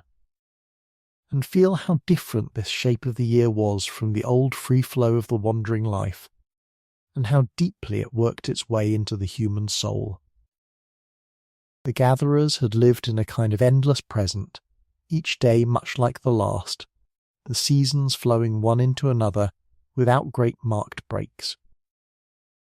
But the farmers lived in a year that was a story with a beginning and a middle and an end, a rising action and a climax and a resolution, told over again each and every year, the hope of the sowing, the long anxious waiting of the growing, the hard joyful crisis of the harvest, the fat contented rest of the winter, and then, once more, the hope of the sowing. Round and round, the same story, the same wheel, turning through a whole human life and through all the lives of the generations. And the people who live inside such a story come to feel time differently, to feel its shape, its rhythm, its promise and its threat, the way it circles round and comes again, the way each season carries its own labour and its own meaning. The wheel of the farming year became the deep clock of the settled world, ticking not in hours but in seasons, and the people set their whole lives by it, were born into it, and laboured through it, and were buried at last beneath the floors of the houses while the wheel turned on above them, the sowing and the harvest coming round and round forever, long after any single life was done. And there is one more thing that grew out of all this staying and sowing and harvesting, one of the deepest changes of all, and it has to do with the land itself, and with a new feeling in the human heart that we still carry, for good and for ill, to this very day. It is the feeling of belonging to a place, and, harder and stranger, the feeling that a place belongs to us, for the wanderers had held the whole wide earth in common, and no part of it as their own. They passed over the land, and left it much as they found it, and would have thought it strange indeed to say that this valley or that slope was theirs, and no one else's. But the farmers had done something to the land that changed all that. They had worked it. They had cleared the ground with the labour of their own backs, and broken the soil, and sown it with seed saved by their own hands, and tended it through the long anxious season, and watered it, perhaps, with channels dug from the stream. And the field that resulted was not simply found, lying there in the wild. It was made by human labour out of the raw earth, made by this family, this household, these particular hands. And a thing you have made, a thing you have poured your labour and your seed and your whole year's hope into, you come to feel is yours. This field is my field, because I cleared it and I sowed it and I will reap it. This land is our land, because we made it fruitful, we and our parents before us, and our children will make it fruitful after us. And so, slowly, out of the labour of farming, was born the idea of the owned land, the held field, the piece of the earth that belonged to a family and could be worked by them and defended by them, and in time passed down from them to their children after them. And that the passing down is the tenderest part of it, and the part that reaches most gently toward the future. For a field is a slow thing, a patient thing, a thing that takes years to clear and improve and come to know, and it does not end when a single life ends. The farmer who cleared the stones from a field and learned its every corner and coaxed it, year by year, toward richness, did not do all that for themselves alone. They did it, whether they framed it so or not, for those who would come after, for the children who would inherit the field, and work it, and improve it further, and hand it on again in their turn to children of their own. The farmer plants trees whose fruit they will never taste. The farmer improves a land they will not live to see at its best. The farmer labours, always, a little for the future, for the generations not yet born, who will one day walk these same fields and eat this same bread. And so the settled life stitched the generations together in a new way, through the shared and inherited land, bound the grandparents and the parents and the children and the children's children all into the one long story of the one beloved place, the family and the field enduring together down the years, each generation receiving the land from the last and handing it on to the next, improved a little, loved a little more, carried a little further down the long road of time. The wanderers had belonged to the whole earth lightly and for a moment. The farmers belonged to one small piece of it deeply and forever, and it belonged to them, and to their dead beneath its floors, and to their children yet to come. And out of that deep-rooted belonging grew much of the world we know, its homes and its heritages, its love of the land and its long memory of place. And so, as our long, slow journey through the dawn of the fields begins to draw toward its close, let us rest for a while, gently, in the deepest change of all, not the change in the plants, or the animals, or the houses, or even the villages, but the change that came over the human heart itself, the quiet remaking of something deep inside people as they crossed over from the gathering life into the farming one. For this was, in the end, more than a change in how people got their food. It was a change in how people lived in time. It was a change in what it felt like to be a human being at all. Think, first, of patience, that quiet, unglamorous virtue that the farming life demanded above almost all others, and that it slowly, deeply, wove into the very grain of the human soul. The gatherer's world rewarded the quick eye and the ready hand, the reading of the land as it was today, the taking of what was ripe and ready now. But the farmer's world rewarded waiting. It rewarded the giving up of the seed today for the harvest half a year away, the long tending of a field that would not yield for many months, the slow improving of a land across a whole lifetime, the planting even of trees and vines whose fruit the planter might never live to taste. To farm was to learn to wait, to labour now for a reward that lay far off, out of sight, over the horizon of the turning seasons, and to trust, through all the long waiting, that the future would come, and would be good, and would repay the faith laid down in the furrow. Patience became not an occasional grace, but the daily bread of the soul, the settled habit of a people who had learnt to live, always with one eye on a harvest that had not yet come. And something in us was deepened by that, and steadied and slowed, a capacity for the long view, for the deferred reward, for the faithful tending of things that will not come to fruit for a long, long time. When you save today for a tomorrow you cannot see, when you work now for a future you trust but cannot touch, when you plant, in any sense at all, a seed and wait for it, you are doing a thing the first farmers taught the human heart to do 10,000 years ago in the fields above the river. And think of the future itself, for it was here, in a way, in these first fields, that human beings truly discovered the future, and learned to live inside it, and to fear it, and to provide for it, as we do still. The wandering gatherers had lived close to the present, taking each day and each season as it came. They had thought ahead, of course, as all people do, but they had not staked their whole lives on the far-off future the way the farmer must.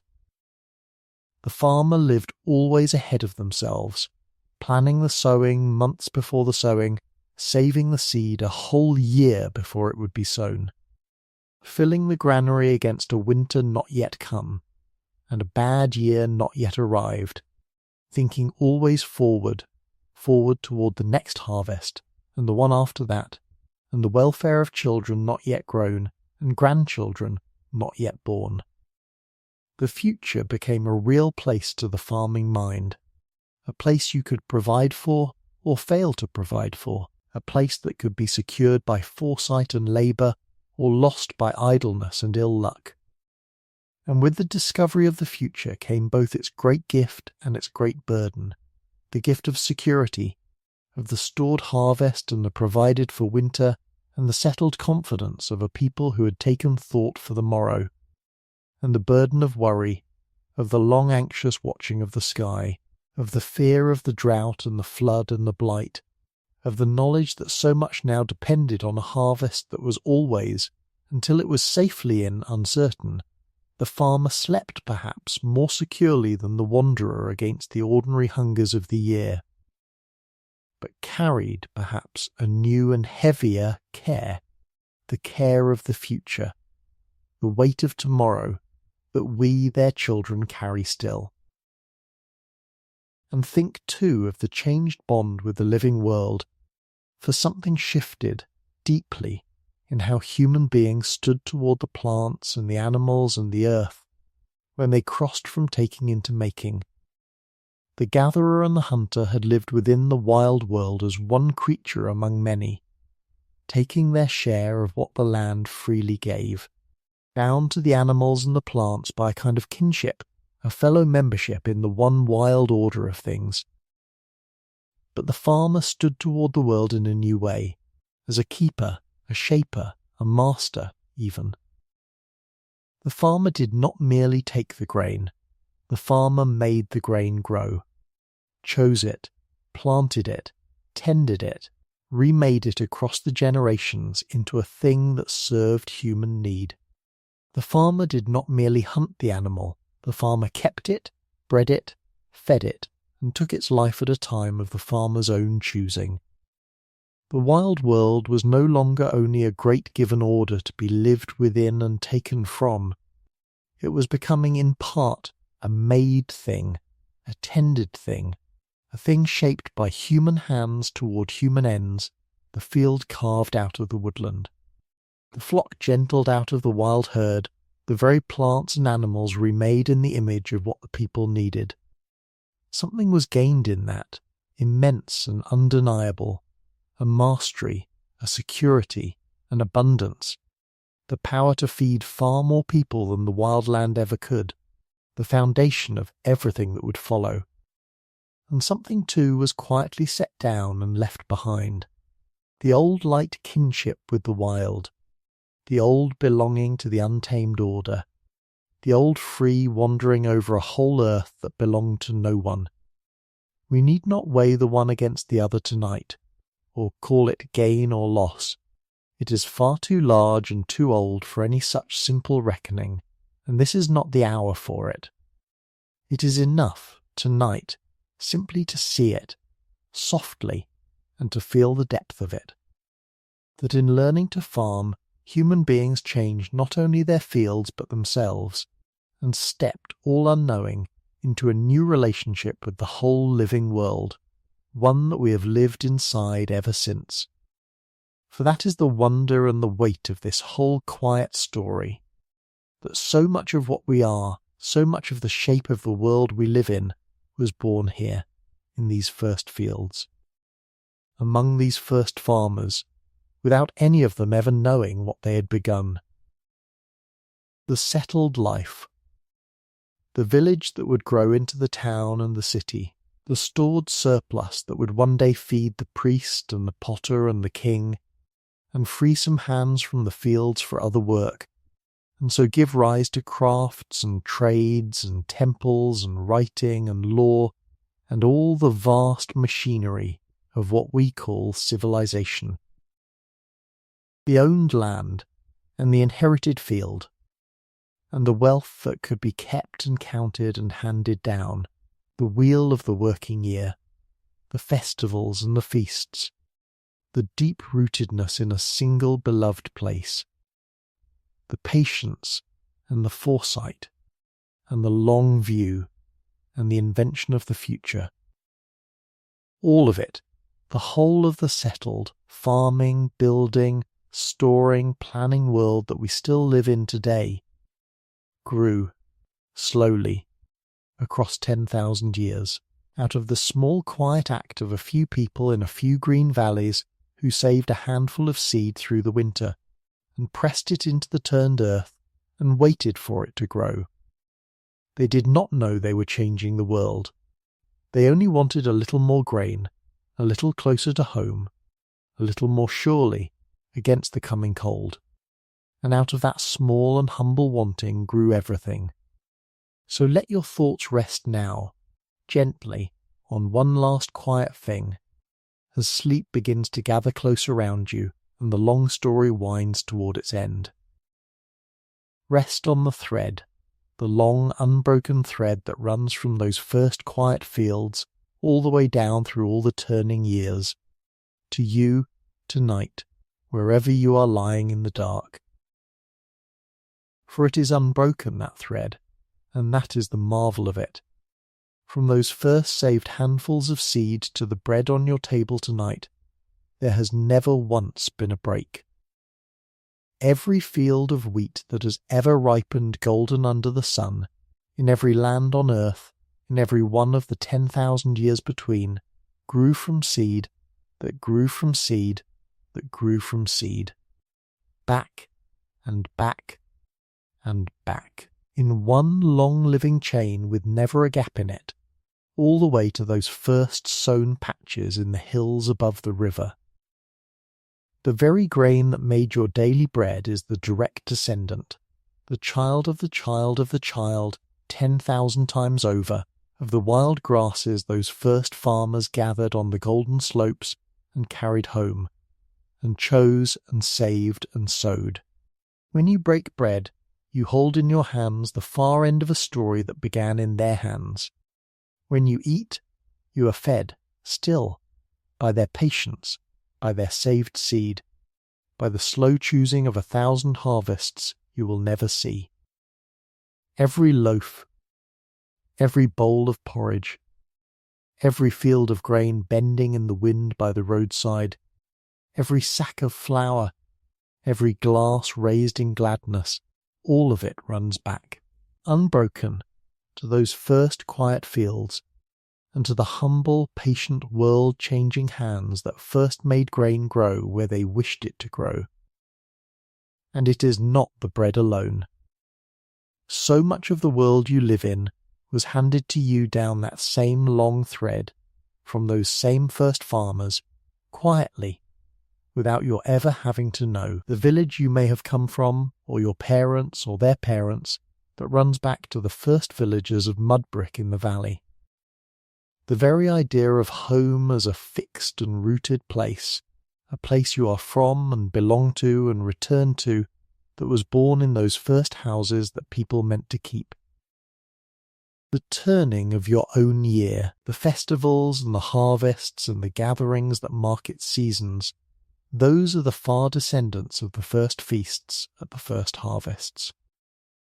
The patience you have learned, the saving for tomorrow, the working now for a future you trust but cannot see, those are the old farmer's virtues, laid down in the human heart in the fields above the river, and carried in you still. Even the animals that share our lives, the flocks in the fields and the beasts in the fold, the sheep and the goats and the cattle and the pigs, they came to us down that thread too, gentled out of the wild by those first patient keepers, and living beside us yet.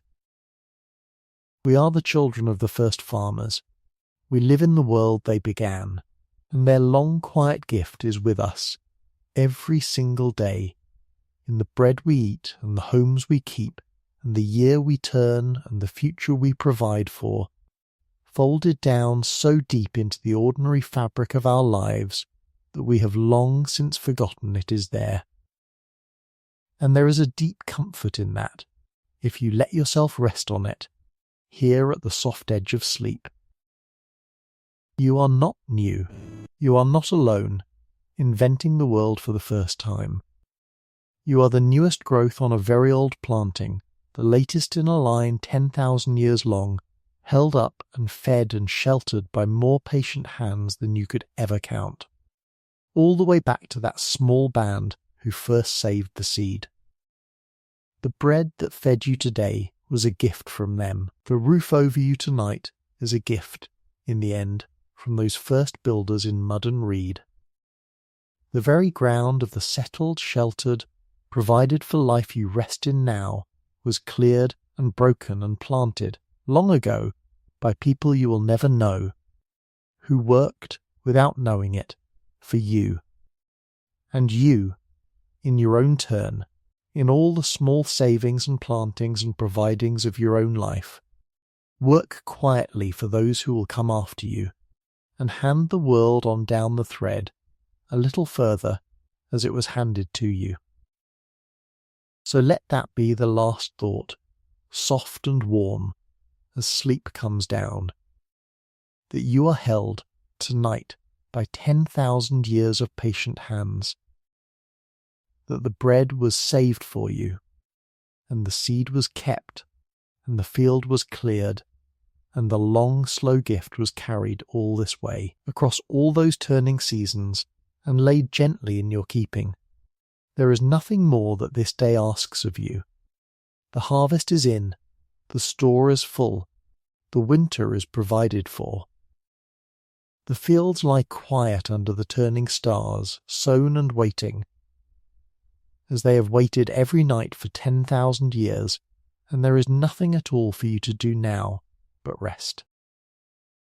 Let your body grow heavy. Let your breath go slow and deep. Let the whole long day slip away from you, gently and completely, the way the light slips off the stubble fields at evening, softly and without any fear. The seed is safe in the dark earth. The grain is safe in the store. The flocks are folded, and the fire is banked, and the village sleeps, as it has slept every night since the first farmers lay down beneath these very stars, tired and content, their harvest gathered, their future secure.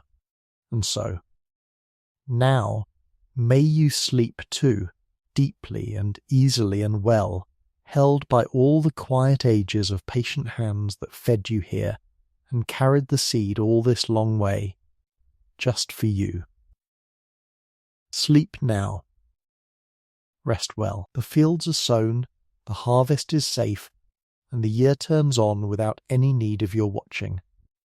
And whenever you find yourself here again, in the dark, in need of a little peace and an old quiet story to carry you down into sleep, the fire at the calm archive will be burning low, and there will always be a place kept for you beside it. Good night.